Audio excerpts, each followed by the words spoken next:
Hello, welcome. I'm going to talk to you today about the very basics of letting go.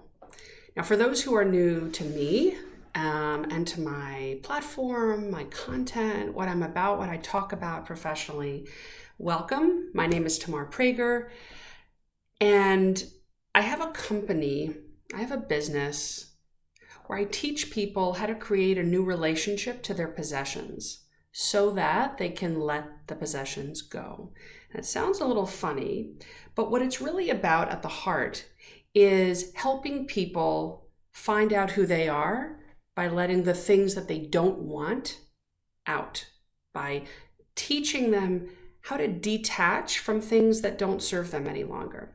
Because once we detach from things that no longer serve us, we can find ourselves, we can honor ourselves, we can honor who we are, what we like, what we're about. When our brains, our hearts, when everything is taken up by managing relationships, and in this case, relationships to things that we don't actually want, we're kind of bogged down by negativity, by a lot of negative emotions. And so my job is to meet a person where he or she is at, and to see where they want to go and to help them let go of the things so that they can get to that place. So today I want to just speak about some of the basics. There are a few basics, a handful of them. And I believe that when people embrace these new mindsets, it kind of unlocks, it's the key to unlocking all the things that are keeping them stuck vis-a-vis their possessions, vis-a-vis the clutter, the overwhelm in their house. So this is how I want to start. Let's start with the most basic one. Whatever comes into your house, you don't have to hold on to. Let me repeat that. Whatever comes into your house, you don't have to hold on to. A reframe that might help you understand that is just because something, an item, some possession comes into your house, crosses the threshold into your home, it doesn't mean you have to hold on to it forever or for a day or a year or 6 years or 3 decades. It doesn't mean that. And I say this because a lot of people think that just because something comes into their house, it does mean they have to hold on to it. They have to find a place for it. It could be, the example could be one of their kids' pieces of artwork from school. An example could be a card that someone sends you in the mail. An example could be a catalog that you have no use for, that you're not going to order anything from. It could be a extra vase that somebody gifts you that you don't like, that you won't use. All of these things are examples of items that come into the house for whatever reason, that if they don't serve you, if you're not going to use the vase, if you are not going to display the card once you're finished reading it, can be thrown out. I said thrown out. Can be let go of. Okay? Now, for a lot of people, that's a very drastic, bold, irreverent concept. What do you mean I could throw out my kids' my kids' artwork? You know, they made it. It's special. It's this. It's that. What do you mean I can throw out or donate the vase that the person got me? It was a gift. How can I throw out a gift? First of all, let's state something. Throwing out is a harsher word than letting go. So if it's the verbiage that is upsetting to you, where it seems too harsh, we can use something else. Also, there is a difference between throwing out in the trash and donating, or throwing out in the trash and recycling. So there's that. Okay, let's back up.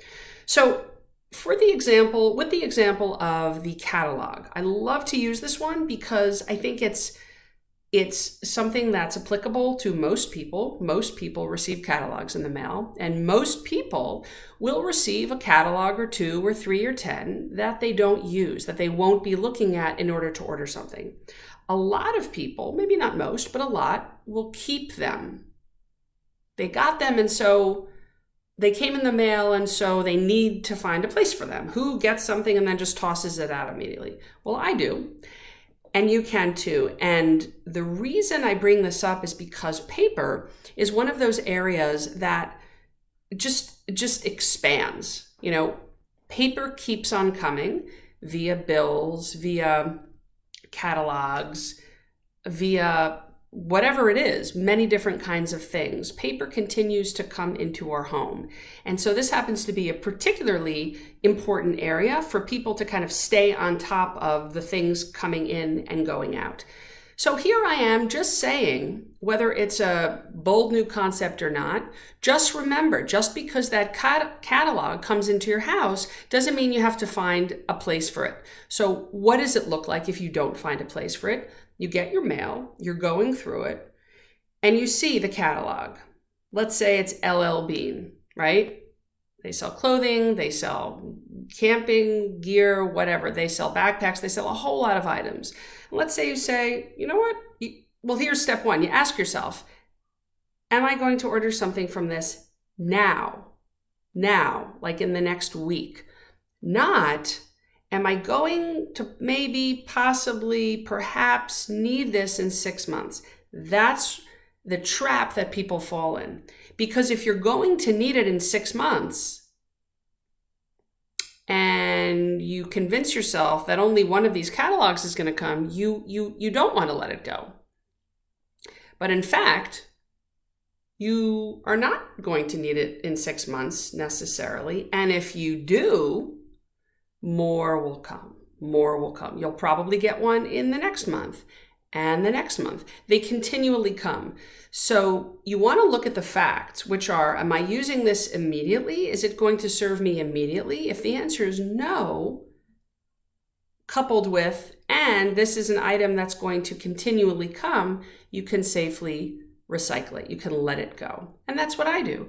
And sure enough, when it comes time for me to want to order another backpack or a pair of shoes or some shirts, I know that more and more are going to come my way. In the meanwhile, when I'm living in the months where I'm not going to be ordering anything, they come and I recycle them immediately. Oh, look, this is a nice furniture catalog. Would I love to have this couch? Maybe. Would I love to have this lamp? Maybe. Am I going to order it now? No. So it goes out. So that's just working the muscle of letting go by stopping the thoughts in their tracks of maybe, I might need it, perhaps, all of these question mark thoughts, right? They're not absolutes in the moment.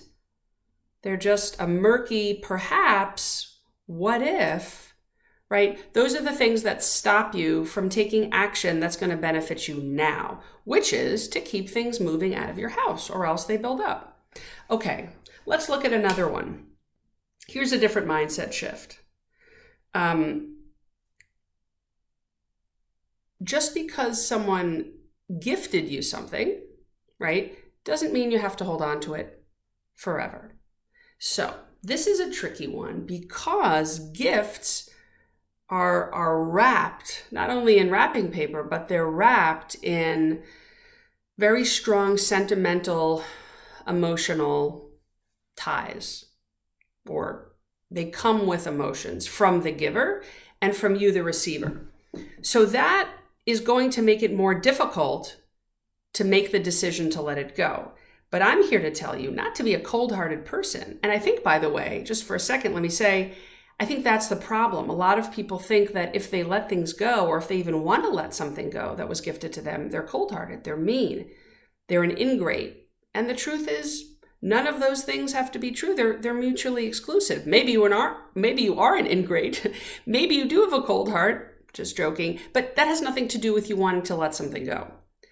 When we receive things in life, or just when we go through life, we have an immediate response. We either like it or we don't.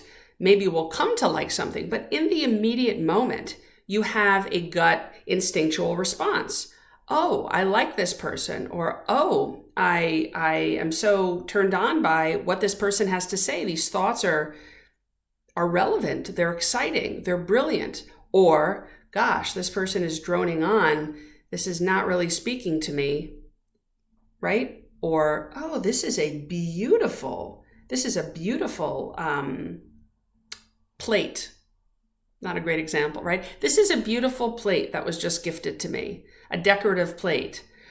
I know exactly where I'd like to display it. Or, thank you so much. What a kind, thoughtful gesture this was. Thank you so much. I really appreciate it.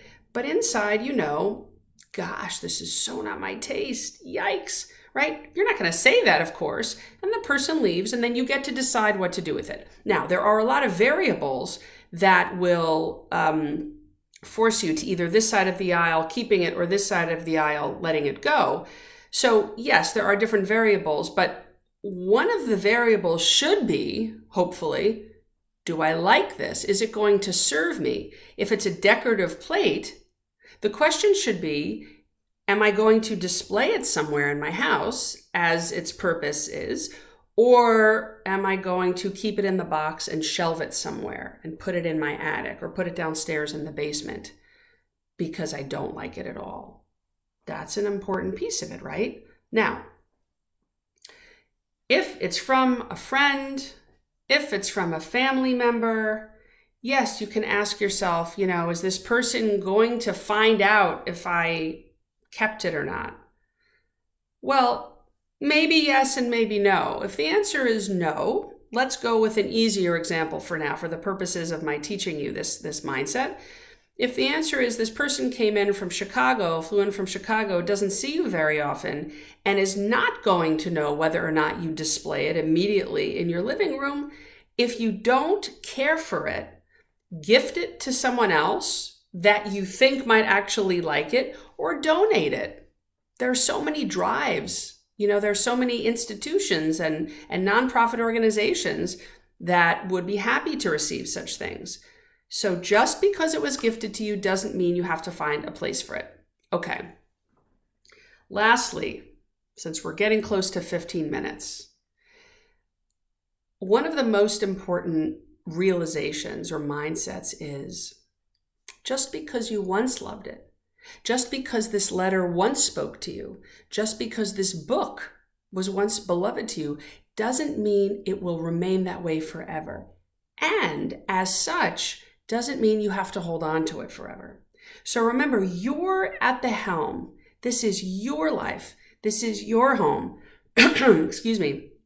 And therefore, you get to decide what stays in the house. Yes, obviously, if you're living in a house with 6 people, it's not just you.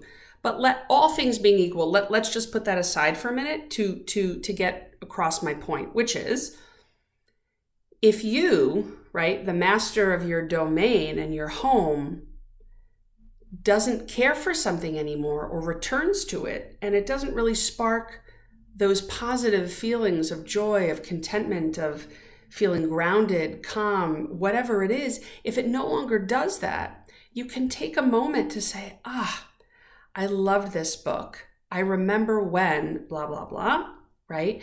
But you happen to be in the middle of going through your home and letting things go, to declutter, to lighten your load, all of that. So it's okay to let it go. It's okay to take that moment to remember what that connection was. And that connection will always stay. You don't have to hold on with all your might to something that... You don't have to hold on to something in the same way that you once held on to it. Why? Because people change, because our relationships to people and to things change, right? You probably, let's say you had a charm bracelet. Remember those things in the 80s? I think that, you had these like little tchotchkes on this bracelet and kids wore them and you loved it when you were 12. Let's say you adored it. It was 1988. You got different charms. You traded with your friends. You got charms as a gift, whatever it was, right? And you loved it. And you took it off at some point because you were 15 and 16 and you outgrew it. And you put it in some box and you revisit it and you're 49, right? You might feel, oh my God, I remember when I wore this and I loved it. And you have recollections of the friends that you traded it with and the gifts that you got from, from friends, the little trinkets, whatever it is. That's fantastic. Live in it. It's okay if you then have the thought, I'm ready to let it go, because you're going through, right? You're probably going through your items with the objective of lightening things up, of letting things go, of only holding on to the things that really speak to you, that really serve you, that really light you up. This is important, okay? This is important because this kind of thing stops people in their tracks. It prevents the process from, being seen through to completion. What happens is you have the thought, oh, I loved, this is past tense, I loved this. I used to adore wearing it, right? It's all in the past. And I'm not here to push, just getting rid of everything that was from your past. No, my point is, it's okay to acknowledge that you no longer feel so attached to it. It's okay to acknowledge that and then to take action from that, which is, and therefore I'm ready to let it go. It served me. I've said this before, you can say out loud, thank you to it. Or, gosh, I remember when you just lit me up. You were an important part of my identity back when I was 12.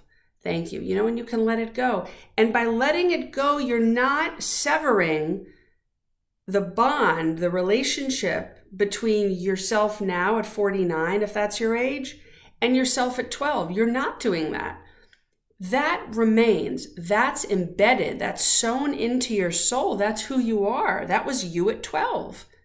So you're not disconnecting or severing that relationship to your younger self. And I think that's what stops people in their tracks. They're afraid that if they let go of something from the past, they are letting go of themselves from the past. You're not.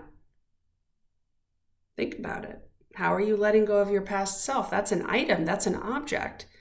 No one can take away you, whether you were 6 months old or 48 just last year, whatever it is. No one can take you out of you. All of you, from all of your experiences, from all phases of your lifetime, will always be inside of you. So I'm going to end there because I think that's a very poignant note to end on, reminding you that your things are not you. They are reminders of perhaps different parts of you, different phases of your life, but they're not you. And so letting something go because you're ready to do it, because it no longer speaks to you, because it no longer serves you, even though it once did, that is natural, that is healthy, and that's something you can start thinking about when you approach all of the different things from different phases of your life. I hope this was helpful. I hope it served you. Take care.